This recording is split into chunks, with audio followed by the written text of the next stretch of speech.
Hey, it's me, GV, and welcome to another GV guide. This is for Silksong, and this is the Gauntlet at the end of the High Halls area at the Citadel, where you basically have to get the second kind of like music thingamajig.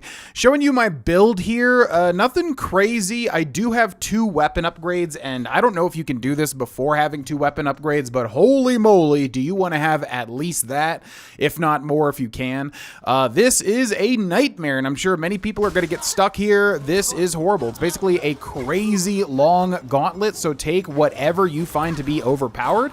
I'm using the Wanderer Crest just because I like it. A lot of people don't. Very fast aggression, very quick strikes. Also the Long Claw, so I have a bit of a longer reach. I'm using the Cog Flies simply because I heard that they were good. I literally had not used them before this, so I just throw them out at the very end of the fight, which is by far the worst part of it. And I also have Silk Storm, which does actually come in handy a lot. So far, it's honestly the best Silk ability I have seen. Everything else kind of sucks, honestly. So the general strategy here is pretty much get in, get out, deal constant aggressive attacks, pogo if I can, and constantly aggressively heal. I also have that badge, or whatever they call it in this game, that lets me heal faster. I think it's called like the Silk Injector or something like that. Basically, I can get a heal off very quick. So pretty much just always attacking constantly, and if I need to heal, I'm dashing from one side of the room to the other side of the room, and I'm, pressing B to heal because it'll go super duper quick. And I'm also saving all of my Cogfly tools for the very end because you want to save your most OP stuff for the very end. Trust me. Gonna slow things down just a bit as we talk about these specific enemies. So these golden-headed dudes, you basically just want to pogo. I mean, honestly, pogo every enemy that you can because that is a lot of enemies in this game's weakness. These golden-headed guys will do the repause, so you have to be careful if your weapon glints off of them. They will retaliate, so just be aware of that. These little silk dudes are nothing crazy. Honestly, they just steal your silk, and then they do one large missile. So as long as you're watching that missile, it's nothing crazy. These 2 guys are a genuine challenge because obviously they have so much zoning, but they don't have a lot of HP. So as you can see here, I'm literally just DPSing them down as quickly as humanly possible. And honestly, that's the strategy for a lot of Silksong's difficulty, is people being scared to just go all in. Honestly, this game's a lot like Bloodborne, where you just want to be as aggressive as possible because you'll be healing back more than you realize. And now this dude is what makes this gauntlet a living hell, and I think he kind of beats my ass here.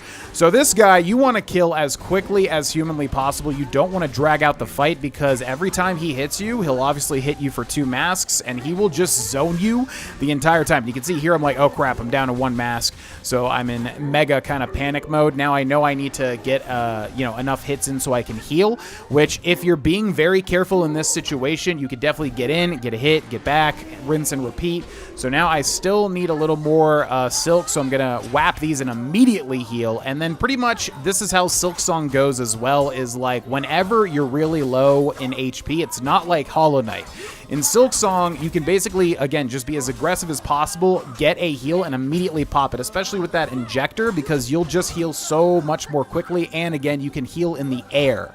Now, whenever you have this sort of scenario, you want to go for the little guy as quickly as possible. That little guy throwing the bells with 2 weapon upgrades dies in basically, like, I think 3 hits. So he's annoying because he'll dash away, but do whatever you can to hit him 3 times because he is going to kind of create a horrible zoning situation. So again, I see 2 of these guys now, so I'm immediately going for the little dudes because I know they will die incredibly quickly, and it might even be worth just taking the hits to get them out of there.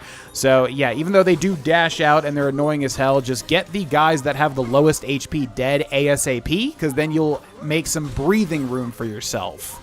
Honestly, by this point, you should be used to these little kind of fencer dudes as well. They're very scary when you first encounter them, but after you get used to them, they kind of open themselves a lot to attacks. So really, if you're just kind of keeping an eye on them on the corner of the screen, they're not huge deals.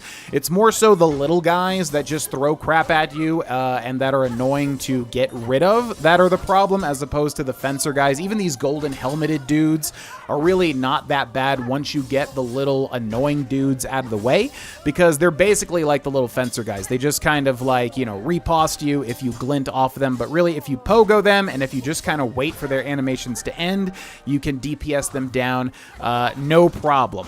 Now this is actually probably easier than the double little Hornet guy, because again, the Hornet guy does not have a lot of HP, so if you're just focusing him and not being scared, you can really remove him from the equation very quickly, just like that. And then I can just focus on this one guy here, which again, I'm always trying to pogo, because that is definitely these dudes' weaknesses. Now, welcome to by far the hardest part of this fight and why so many people are going to have trouble with this. You have basically a double version of this giant guy, and that's obviously a freaking nightmare. So, I would save whatever you think is your most overpowered tool for this. And as you can see, I just spammed the cogflies. Didn't even know what they did. I just heard that they were strong.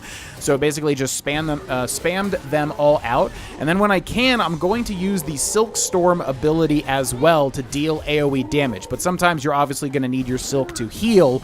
And yeah, this is just a nightmare. So the most DPS you can get out, do it. Because ideally, if you can get one bursted like that right there, then boom, you just have one guy left, and it's not nearly as big of a deal as fighting both at the same time, because they obviously have these massive zoning abilities, the giant zoning orb, and then also kind of the shockwave orb, so you want to be in the air as much as possible, but it's still a nightmare because obviously they will jump up in the air, and it's just, there's so much to balance. So save your strongest tools for this moment and get in as many hits as you possibly can as soon as they land, and basically try to DPS one of them down and get them out of the equation ASAP, whether you have to use your Silk tool, your actual tools, and, you know, a combination of just hitting them as quickly as possible. Because if you could just fight one-on-one, it's going to obviously be a heck of a lot easier. So there you go. That's how you do that. Hope this guide helps. Subscribe for more, and thanks for watching.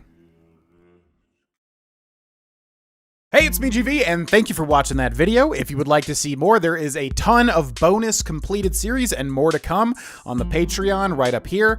Also, check out these videos. And then finally, if you would like to support this channel and become a member, you can do so by clicking join under the video, and you'll get early stuff. Thanks for watching, and I'll see ya in the next video.